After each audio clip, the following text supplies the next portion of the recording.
नमस्कार, मैं हूं विकास टेकरे और स्वागत करता हूं आप सभी का द हिस्ट्री यूट्यूब चैनल में।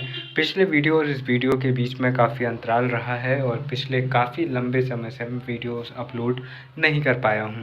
तो मेरे दोस्त, अगर आप पहले से लगातार वीडियोस देखते आ रहे हैं और अगर आप इंतज़ार में थे तो मैं आपसे माफ़ी चाहता हूं। खैर, इस वीडियो की शुरुआत करते हैं और समझने का प्रयास करते हैं अर्नोल्ड जोसेफ टॉयनबी को।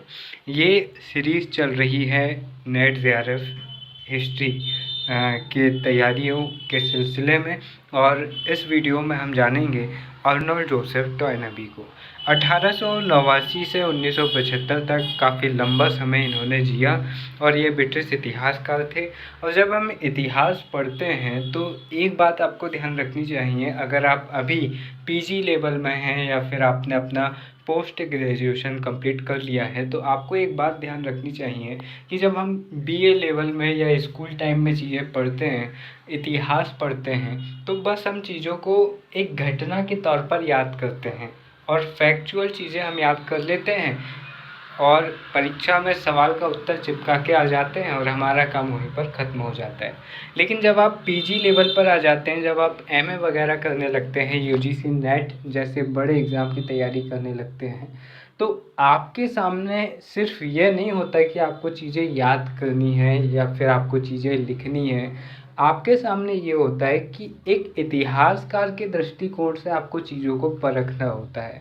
अगर कोई इतिहासकार ये लिख रहा है कि भैया ये बेस्ट है, तो क्यों बेस्ट है? हो सकता है कि उसकी मानसिकता वैसी हो कि वह उस चीज़ को अच्छा बता रहा है, जबकि दूसरा इतिहासकार उसी चीज़ को गलत बता रहा है।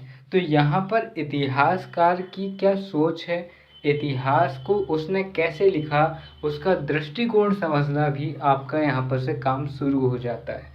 तो यहाँ पर ब्रिटिश इतिहासकार अर्नोल्ड जोसेफ टॉयनबी और प्रथम विश्व युद्ध के बाद 1919 ईस्वी में पेरिस शांति सम्मेलन में ब्रिटिश शिष्टमंडल का ये सदस्य थे। ये बात विशेष तौर पर ध्यान रखना कि प्रथम विश्व युद्ध के बाद जब पेरिस शांति सम्मेलन हुआ, जिसका नाम पेरिस शांति सम्मेलन था, लेकिन भैया ये बहुत खतरनाक संधि रही और इस संधि ने द्वितीय विश्व युद्ध को जन्म दिया। क्यों? क्योंकि यहाँ पर प्रथम विश्व युद्ध करवाने में और होने में बहुत सारे देश जिम्मेदार थे, लेकिन पूरी जिम्मेदारी इस संधि के बाद थोप दी जाती है जर्मनी के ऊपर और जर्मनी के ऊपर बहुत ही गंभीर सैंक्शंस लगाए जाते हैं और उसे अपमानित होना पड़ता है। बाद में हिटलर जैसा व्यक्ति, तानाशाह व्यक्ति निकल कर आता है, जो यहाँ पर राष्ट्रवाद के नाम पर, उग्र राष्ट्रवाद के नाम पर जर्मनी में फिर से एक कट्टरवाद की भावना को फैलाता है और उसका फ़ायदा उठाता है और बाद में द्वितीय विश्व युद्ध का जन्म होता है। तो ये एक इम्पॉर्टेंट संधि थी और ये भी एक इम्पॉर्टेंट इतिहासकार हैं। तो ये ध्यान रखना कि जोसेफ टॉयनबी 1919 में जो पेरिस शांति सम्मेलन हुआ था उसमें शामिल हुआ था ब्रिटिश शिष्टमंडल की तरफ से। अब इनकी प्रमुख रचनाओं की अगर हम बात करें तो इन्होंने कुछ प्रमुख रचनाएं लिखी हैं। वैसे इनकी बहुत सारी रचनाएं होती हैं, जितने भी हम इतिहासकार पढ़ रहे हैं अभी, इनकी सभी की बहुत सारी रचनाएं होती हैं, लेकिन हम वही यहाँ पर पढ़ेंगे जो ज़्यादा महत्वपूर्ण हैं और जिन पर सवाल बनते हैं। ठीक है, तो अ स्टडी ऑफ हिस्ट्री, इसके 10 वॉल्यूम हैं। ठीक है, civilization on trial, civilization on trial, ठीक है, the world and the best, ये इनका एक कृति है, विश्व और पूर्व। ठीक है, अब the history of a civilization क्या है? The history of a civilization and autobiography, ये इनकी 4 प्रमुख रचनाएं हैं, ये आपको ध्यान में रखना है। ये सारे नोट्स आपको टेलीग्राम चैनल पर मिल जाएंगे, जिसकी लिंक डिस्क्रिप्शन बॉक्स में है। इतिहास के अध्ययन का केंद्र ये सभ्यता को मानते हैं। किसको मानते हैं? सभ्यता को मानते हैं। ये मानते हैं कि भैया सभ्यता से ही जन्म होता है संस्कृति का और यहाँ पर सभ्यता मुख्य किरदार है। और अगर आप इतिहास की बात करें तो इतिहास का केंद्र बिंदु भी कौन है? वह सभ्यता है। टॉयनबी ने 21 सभ्यताओं का अध्ययन किया है और इन्होंने चुनौती एवं सामना कि ये सभ्यता कैसे बनी, इनके सामने क्या चुनौतियां थी और किस तरह से इनका विकास हुआ, ये सारी चीज़ें इन्होंने बताई हुई हैं। सभ्यता के अध्ययन के लिए टॉयनबी ने अलग अलग प्रविधियों बोले तो मेथड का विकास किया, जिसमें अनुभववादी प्रविधि सबसे प्रमुख है। इतिहास के अध्ययन के लिए टॉयनबी ने भौगोलिक परिवेश, भौगोलिक नियतिवाद, तुलनात्मक पद्धति, सांख्यिकीय पद्धति को अत्यंत उपयोगी माना है। तो यहाँ पर टॉयनबी क्या कहता है कि भैया एक अच्छा इतिहास, अगर आपको इतिहास को अच्छे तरीके से समझना है तो आपको भौगोलिक परिवेश की भी समझ होनी चाहिए। और ये बात सच भी है कि इतिहास में ज्योग्राफी का बहुत ही ज़्यादा इम्पोर्टेंट है। दोस्तों, छत्रपति शिवाजी सिर्फ महाराष्ट्र में ही इतने महान रूप में उभर सकते थे। छत्रपति शिवाजी उत्तर प्रदेश जैसे मैदानी क्षेत्र में नहीं उभर सकते थे, क्योंकि छत्रपति शिवाजी के पास में मावले और कुणबी जैसे समाज के नवयुवक शामिल थे, जो बहुत ही निम्न स्तर के किसान वर्ग से आते थे। और महाराष्ट्र क्षेत्र में बहुत ही पर्वत थे, मैदान नहीं थे। आज भी बहुत ज़्यादा जंगल और मैदान हैं। तो इसके चलते क्या हुआ कि आर्थिक समानता हमें देखने को मिलती थी महाराष्ट्र क्षेत्र में, और यहाँ पर जो परिस्थितियाँ हैं वह मराठा साम्राज्य के निर्माण के विषय में बहुत ज़्यादा सहायक हुई। जैसे छापामार या गोरिल्ला पद्धति का विकास यहाँ पर महाराष्ट्र क्षेत्र में ज़्यादा बेहतर तरीके से हो सकता था। गोरिल्ला पद्धति क्या होती है? जैसे गोरिल्ला होता है वह अचानक से हमला करता है, ठीक है, उसी तरह से दुश्मन सेना पर अचानक से हमला करना गोरिल्ला या छापामार पद्धति कहलाती थी। आज भी दारू की दुकान में या फिर कहीं पर भी इनकम टैक्स की रेड पड़ती है तो उसको हम कहते हैं कि छापा पड़ा है। तो कैसे होता है? वो अचानक होता है, बता के नहीं होता है। इसी तरह जब अचानक किसी पर हमला होता है तो उसे गोरिल्ला पद्धति या छापामार युद्ध प्रणाली कहते हैं। तो इसका विकास महाराष्ट्र क्षेत्र में ज़्यादा बेहतर तरीके से हो सकता था। उत्तर प्रदेश के मैदानी क्षेत्रों में आप छापामार पद्धति का इस्तेमाल कैसे करते? मान लीजिए 4 किलोमीटर सामने से आ रही चीज़ें आपको साफ साफ दिख रही है। साफ साफ का मतलब है कि चेहरा नहीं दिख रहा, लेकिन बड़ी सेना आएगी या फिर 15-20 लोग भी आएंगे तो आप दूर से समझ सकते हो कि भैया 15-20 लोग आ रहे हैं। चारों तरफ पूरे मैदान है। अब वहाँ पर आप छिपकर हमला कैसे करोगे? तो मराठे हों या फिर बहुत सारी ऐसी इतिहास में घटनाएं होती हैं जिनमें ज्योग्राफी का बहुत ही ज़्यादा महत्वपूर्ण स्थान होता है। इसीलिए ज्योग्राफी का इतिहास के अध्ययन में महत्वपूर्ण स्थान है। उसी तरह से नियतिवाद, तुलनात्मक पद्धति यानी कि कंपेयर करना सांख्यिकीय पद्धति को अत्यंत उपयोगी मानते हैं। कौन? टॉयनबी। सांख्यिकीय पद्धति मतलब कि स्टैटिक्स, आंकड़ों के आधार पर चीज़ों को समझना। अब इसके बाद देखिए कि टॉयनबी के लेखन पर चर्च यानी कि धर्म का भी प्रभाव हमें दिखाई देता है। टॉयनबी ने पहले से प्रचलित कुछ सिद्धांतों का खंडन किया है। अब उन्होंने किन किन सिद्धांतों का खंडन किया है वह ध्यान दीजिए। एकमात्र सभ्यता पश्चिमी सभ्यता है, यह इस बात का खंडन करते हैं। क्या कहते हैं टॉयनबी? कि भैया पश्चिमी सभ्यता ही एकमात्र सभ्यता है। यह तो ऐसा कहना तो गलत बात है, ऐसा नहीं है, ठीक है। तो यहाँ पर दूसरी बात ये कहते हैं कि सभी सभ्यताओं का उदय मिस्र से हुआ। तो ये इस सिद्धांत को नहीं मानते हैं कि भैया एक ही जगह से सारी सभ्यताओं का विकास हुआ। ये मानते हैं कि अलग अलग क्षेत्रों में अलग अलग सभ्यताओं का विकास हुआ। जैसे मिस्र की सभ्यता, ईरान में जो इराक है, ईरान है, यहाँ पर मेसोपोटामिया की सभ्यता, चीन में चीन की सभ्यता, भारत में सिंधु घाटी की सभ्यता। और ये कहते हैं कि सभ्यताओं के एकीकरण और इतिहास के एकीकरण का सिद्धांत ये यहाँ पर देते हैं। टॉयनबी के इतिहास दर्शन का आधार सभ्यता है, ठीक है। जबकि हमने इससे पहले वाले वीडियोस में हमने स्पेंगलर को पढ़ा था, तो वो कहते थे संस्कृति सभ्यता का आधार है। इतिहास के दर्शन का आधार है। क्या? संस्कृति। सभ्यता से तात्पर्य ऐतिहासिक अध्ययन के उस लघुतम रूप से है जिस पर अपने देश के इतिहास को समझने की चेष्टा करते समय मनुष्य की दृष्टि पहुंचती है। टॉयनबी ने अब तक के मानव इतिहास में 21 सभ्यताओं के उत्थान, पतन और विकास का चित्र प्रस्तुत किया है। अब इन्होंने 21 सभ्यताओं की बात की है और 21 सभ्यताओं में जिनमें से उसने वर्तमान कालीन 5 सभ्यताओं का उल्लेख किया है जो अब तक जीवित है। तो इसमें ये कौन कौन सी सभ्यता कहते हैं? ये कहते हैं पश्चिमी यूरोपीय सभ्यता, पूर्वी यूरोपीय सभ्यता जिसे बिजेंटाइन सभ्यता भी कहते हैं, इस्लामी सभ्यता और भारतीय सभ्यता जिसे हिंदू सभ्यता भी कहते हैं, सुदूर पूर्वी जगत की सभ्यता, इसका मतलब चीन की सभ्यता है। तो 21 सभ्यताओं का वर्णन टॉयनबी कर रहा है, लेकिन टॉयनबी कहता है कि भैया 21 सभ्यताएं हैं लेकिन वर्तमान समय में ये 5 सभ्यताएं जीवित हैं। तो ये आपको ध्यान रखनी है। अब इन 5 में भी वो क्या कहता है कि इन 5 में भी 4 अंतिम सांस ले रही, मतलब कि 4 क्या है, 4 मरने की स्थिति में आ गई है। ठीक है, उनका पतन शुरू हो गया है और कुछ और सालों में वह खत्म हो जाएंगी। और वह कहता है कि सिर्फ एक सभ्यता जीवित है, वह पश्चिमी सभ्यता जीवित है। अब यहाँ पर थोड़ा सा इतिहासकार बनने का टाइम आ गया। अब देखो, अब साइकोलॉजिकल चीज़ में आप देखो कि यहाँ पर टॉयनबी कहाँ का रहने वाला है? इंग्लैंड का। अब इंग्लैंड कहाँ है? तो आप यूरोप का मैप देखोगे तो यूरोप के सबसे पूर्वी क्षेत्र में, सबसे पूर्व में जो सबसे मतलब कि सबसे अलग थलग आपको देखने को मिलेगा। क्या?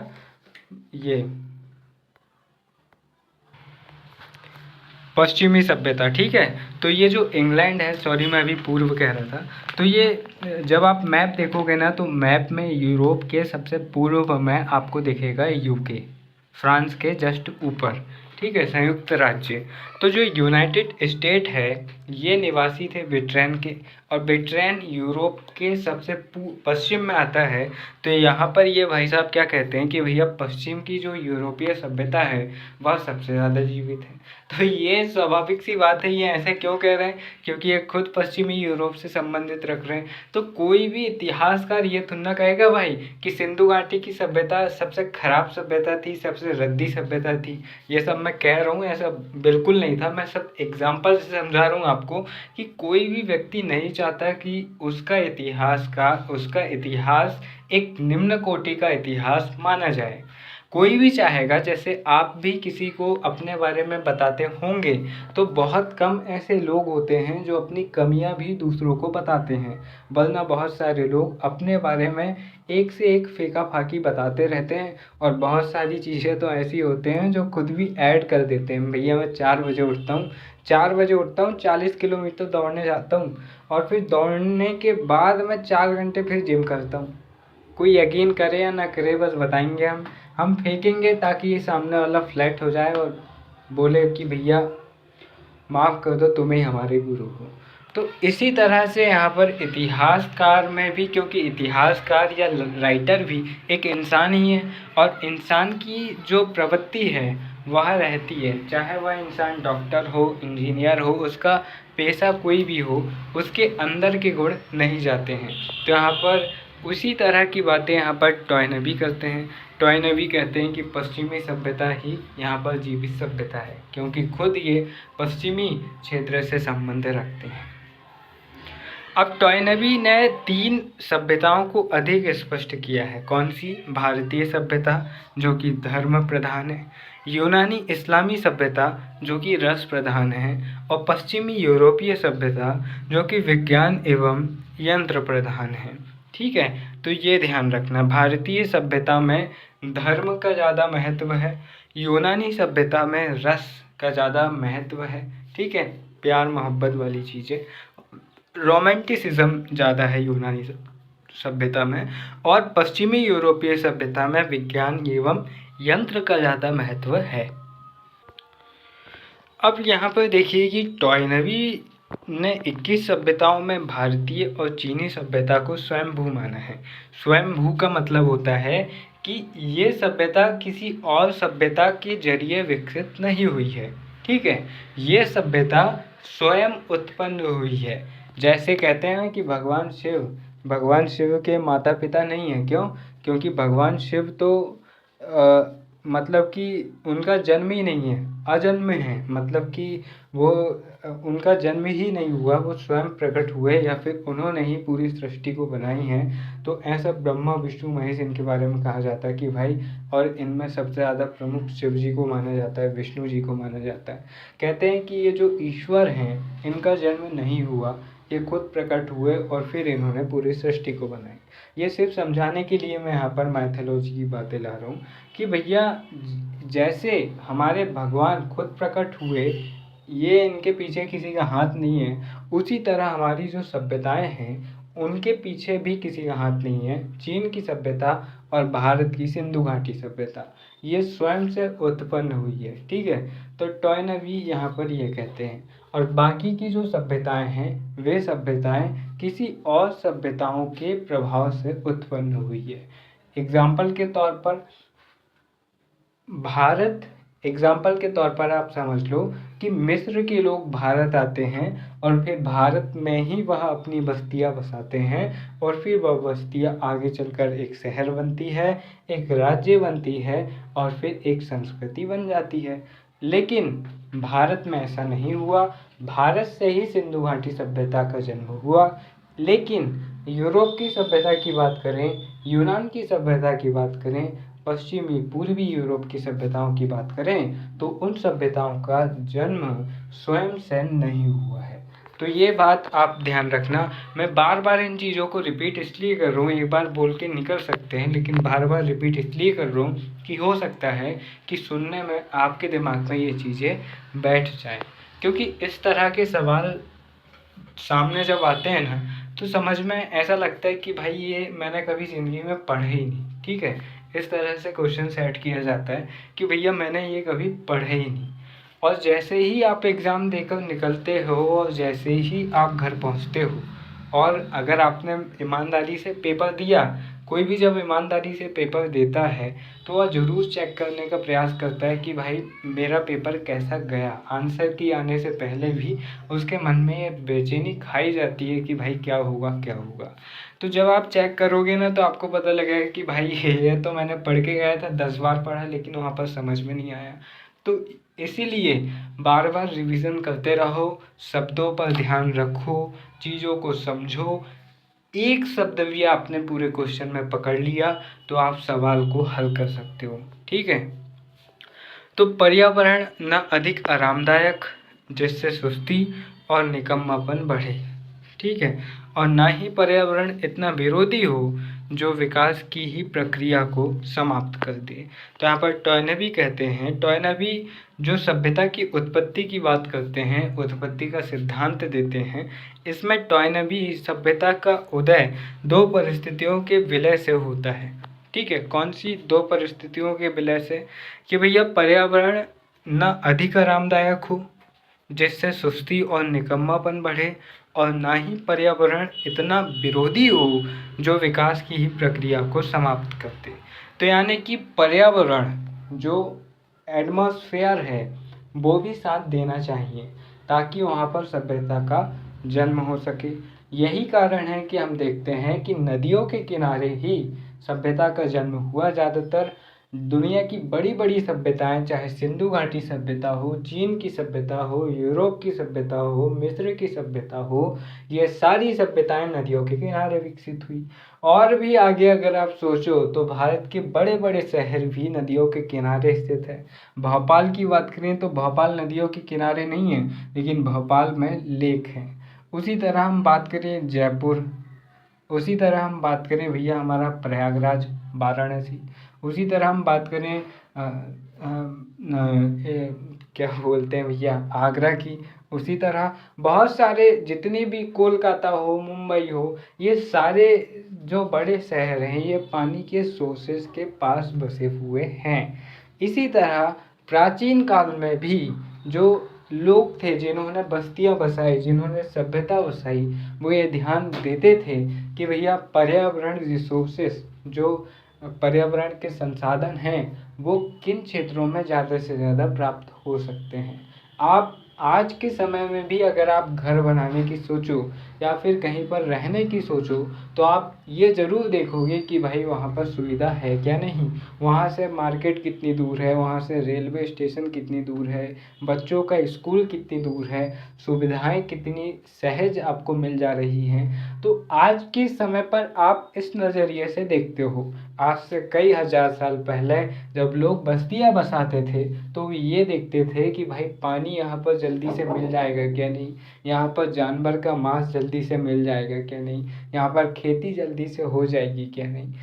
समय बदल जाता है लेकिन परिस्थितियाँ काफ़ी हद तक वही रहती है।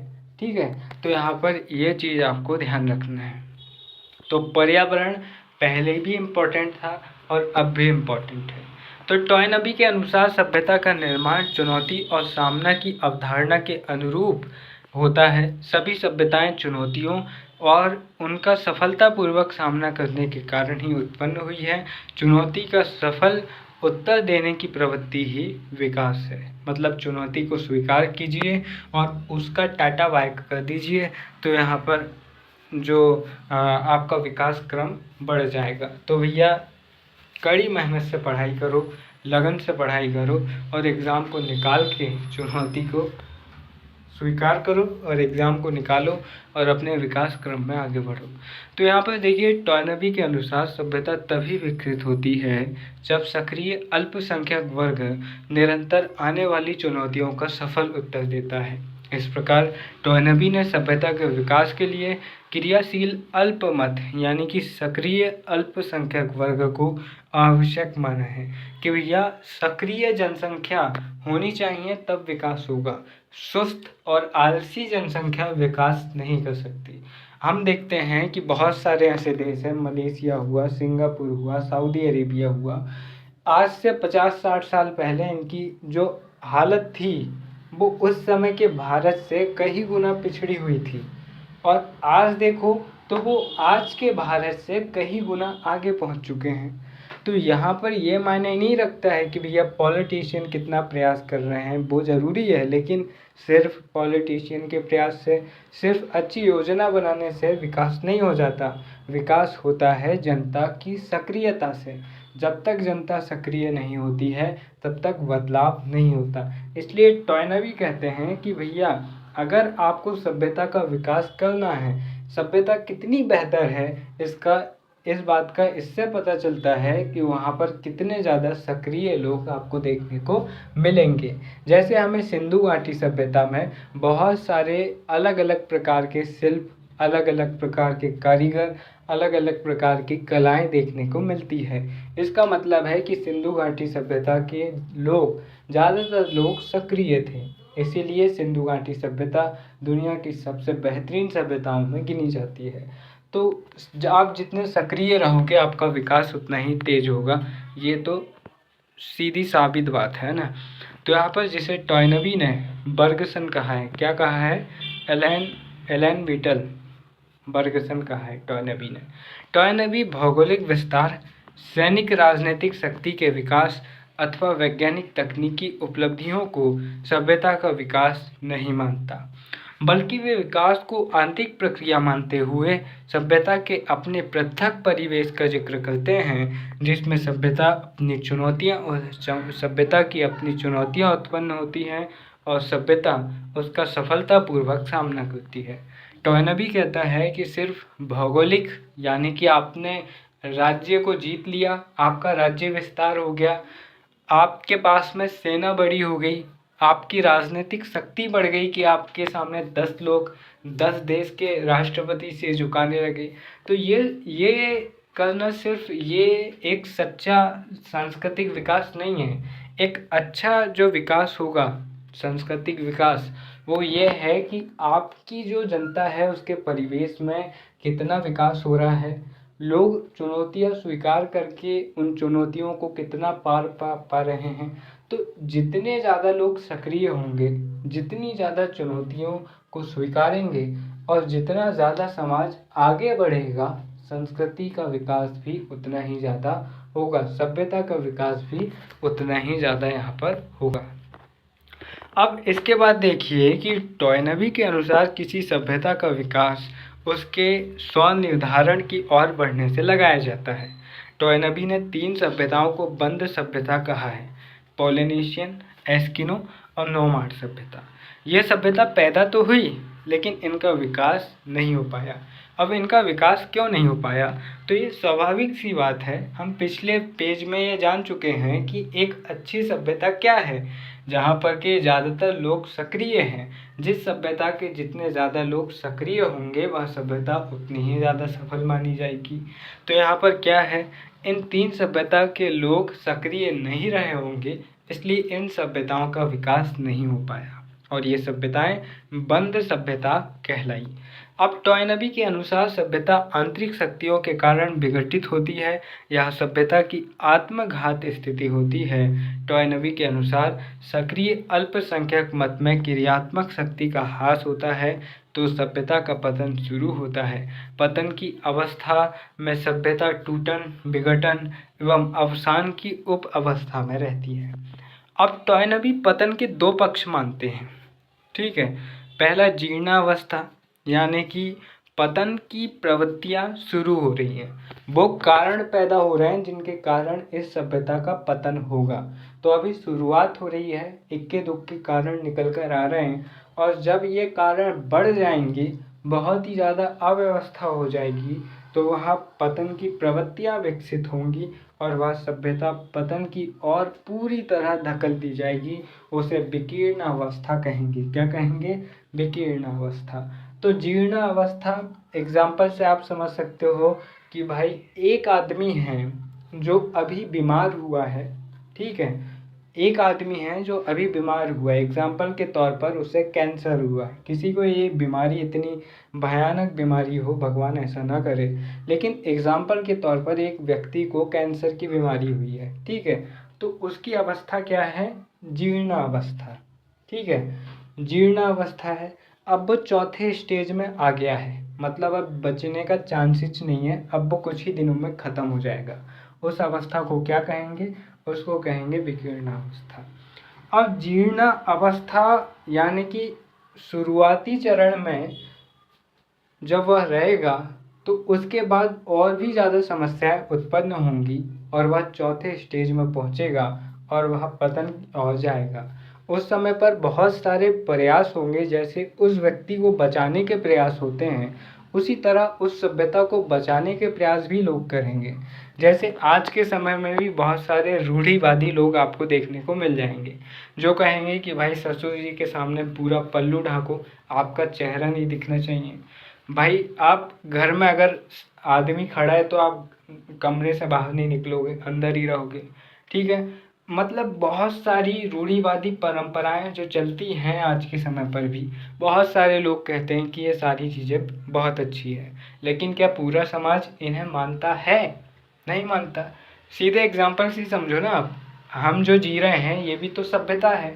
आज बहुत सारे रूढ़िवादी लोग, रूढ़िवादी का मतलब कई मामलों में अच्छा हो सकता है, कई मामलों में बुरा हो सकता है। तो बहुत सारी जो हमारी परंपराएं हैं, कुछ अच्छी हैं कुछ बुरी हैं, लोग कहते हैं कि भाई आप इन्हें मानो, लेकिन क्या पूरा समाज मान रहा है? नहीं मान रहा। समाज का एक बहुत बड़ा हिस्सा इन्हें नहीं मानता। इसका ये मतलब है कि हमारी जो पुरानी संस्कृति थी उसकी बहुत सारी चीज़ें अब नष्ट हो रही है और टॉयनबी यही बताना चाहता है कि अब लोग कोशिश भी कर लें कि भाई हम इन्हें बचा लें, इन परंपराओं को, इन प्रथाओं को बचा लें, वो चाहें सर पटक लें तो भी ये बचेंगी नहीं। कई स्तर पर ये लग सकता है कि ये बच जाएंगी पर ये बचेंगी नहीं। तो ये टॉयनबी की बात आज की स्थिति के हिसाब से मैंने आपको समझाने का प्रयास किया। पतन के इन 2 पक्षों के विकास से सामाजिक व्यवस्था 2 भागों में बढ़ जाती है, सत्ताधारी अल्पसंख्यक वर्ग और सर्वहारा दलित बहुसंख्यक वर्ग। सर्वहारा दलित बहुसंख्यक वर्ग, आंतरिक सर्वहारा वर्ग, विश्वजनीन धर्म, उच्च धर्म और वह सर्वहारा वर्ग वीर काव्य। ये यहाँ पर आप देखिए, टॉयनबी के अनुसार सत्ताधारी अल्पसंख्यक वर्ग सभ्यता के विघटन को रोकने के लिए एक वैश्विक साम्राज्य का निर्माण करता है। क्या करता है? एक वैश्विक साम्राज्य का निर्माण करता है। आंतरिक सर्वहारा वर्ग बाहर से प्रेरणा लेकर एक विश्वजनीन धर्म की सृष्टि करता है और वह सर्वहारा वर्ग विघटन को पूरा करने के लिए सभ्यता को आखिरी धक्का देने का प्रयास करता है। हालांकि इसमें वह पूरी तरह सफल नहीं हो पाता क्योंकि सभ्यता आंतरिक शक्तियों के कारण विघटित हो चुकी होती है।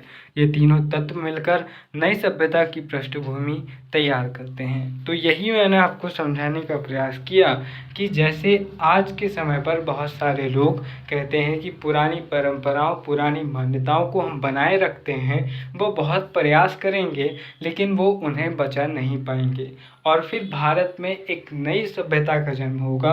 हो सकता है कि इसमें ज़्यादा प्रभाव पश्चिम का हो या हो सकता है कि भारत के लोगों के अपने ख़यालात इसमें ज़्यादा शामिल हो। तो अब वक्त यहाँ पर जिस तरह से आज के समय पर लगता है कि भारत में ज़्यादातर समाज जो बन रहा है वह काफ़ी अलग बन रहा है। जैसे पहले संयुक्त परिवार की परंपरा ज़्यादा थी, आज के समय पर एकल परिवार की परंपरा हमें ज़्यादा देखने को मिल रही है बड़े शहरों में। तो यहाँ पर नई व्यवस्था यहाँ पर जन्म ले रही है, नई सभ्यता यहाँ पर जन्म ले रही है। तो एक सभ्यता के पतन पर, एक सभ्यता के टूटन पर एक नई सभ्यता का विकास होता है, ये ध्यान आपको रखना है। जैसे प्याज की एक परत काटने के बाद दूसरी परत निकलकर सामने आ जाती है, उसी तरह एक सभ्यता के ख़त्म होने के बाद दूसरी नई सभ्यता का जन्म हो जाता है। टॉयनबी के अनुसार सत्ताधारी अल्पसंख्यक वर्ग, उच्च दर्शन, आंतरिक सर्वहारा वर्ग, उच्च धर्म और वहाँ बाह्य सर्वहारा वर्ग वीर काव्य का सृजन करते हैं। टॉयनबी ने 4 महान धर्मों का उल्लेख किया है, ईसाई धर्म और इस्लाम धर्म।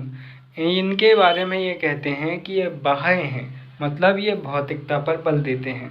हम ईसाई और इस्लाम की बात करें, इस्लाम में भी हम देखते हैं कि भाई आप ये कर लो, आपको ये मिल जाएगा, आपको हूरें मिल जाएंगी। परियों का सिस्टम जो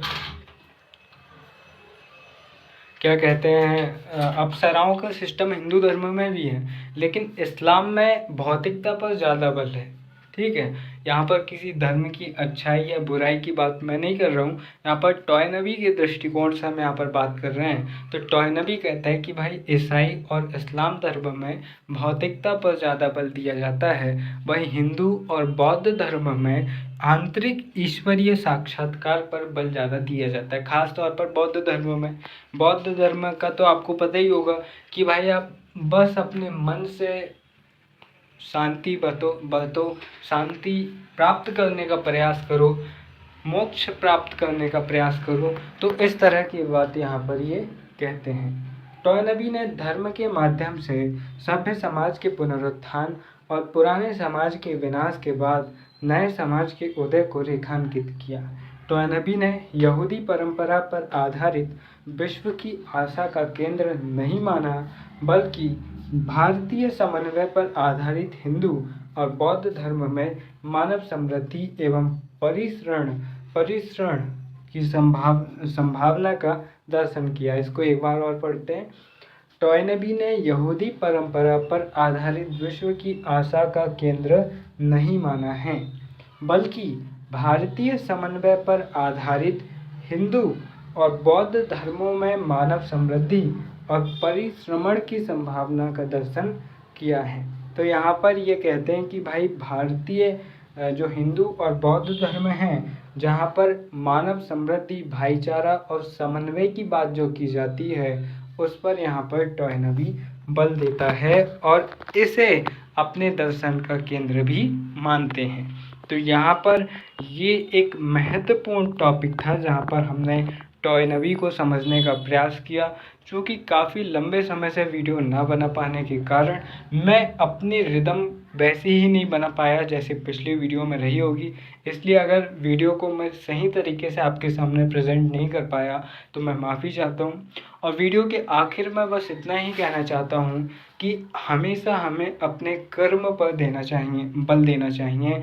जैसे भगवत गीता में कहा गया है कि आपका कर्म ही आपके लिए सब कुछ है। तो अगर आपको ये लगता है कि आप किसी एग्ज़ाम की तैयारी कर रहे हो, अगर आपको लगता है कि आप किसी काम को करना चाहते हो, तो उस काम को इतने बेहतर तरीके से करो, अपने मन में ये बैठा लो कि बस ये आखिरी बार है। हो सकता है कि इस एग्ज़ाम को मैं दूंगा, उसी दिन के बाद से ये एग्ज़ाम लेना यूजीसी बंद कर देगा, सेंट्रल गवर्नमेंट बंद कर देगी। तो ये मेरे पास आखिरी मौका है, इस बार नहीं तो कभी नहीं, अब नहीं तो कभी नहीं। तो मतलब अपने लिए किसी भी काम को आखिरी मौके की तरह रखो, इतनी मेहनत करो कि आपके सामने उस एग्ज़ाम को निकालने का कोई ऑप्शन ही ना रहे। ये बात ना सिर्फ आपके लिए है बल्कि मेरे लिए भी है। तो मैं अपनी तरफ से आपके लिए और खुद के लिए भरपूर मेहनत करने का प्रयास कर रहा हूँ। आप भी अपने लिए भरपूर मेहनत कीजिए। टेलीग्राम चैनल में आप सवाल पूछ सकते हैं, आप कमेंट बॉक्स में सवाल पूछ सकते हैं और ये नोट्स वगैरह आपको टेलीग्राम चैनल पर मिल जाएंगे, जिसकी लिंक डिस्क्रिप्शन बॉक्स में है।